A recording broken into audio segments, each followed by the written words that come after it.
Сәлеметсіздер ме, көрермендер? Өмірде болған оқиғаны айтып беретін боламын. Тыңдаңыздар, құрметті оқырмандарым.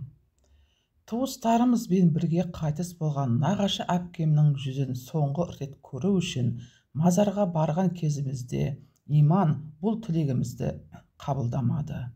Табытты ашты, бірақ кебіннің басындағы бұларды ғана шешті. Мәйіт қабірге түсірілгеннен кейін қатар-қатар тақтайлар қойыла бастады.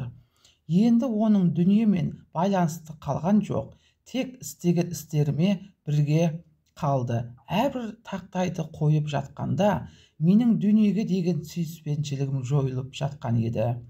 Топырақ тасталып жатқанда бұл дүниенің жалған екенін түсіндім. Мазардың беті топырақпен үйілген кезде ол әйелдің өмір сүрмегендігі белгісіз болып қалған еді.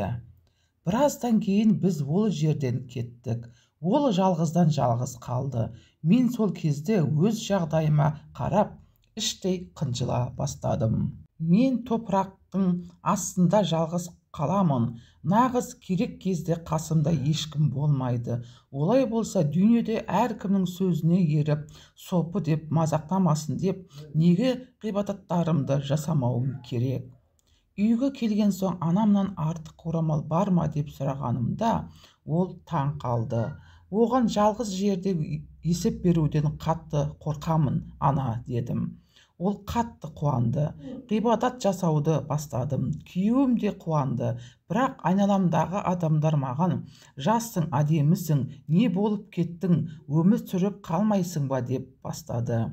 Не десем де оларды сендіре алмадым. Сосын оларға бұлай дедім. Бұл жерде маған ақыл айтуларыңыз болады. Егер мазарда да мені жалғыз қалдырмайтындарыңыз сөз берсеңдер, сендердің айтқандарыңыз істеймін, деді. Құрметті көрермендер, тіркелмеген болсаңыз тіркеліп, лайк басып кетіңіздер.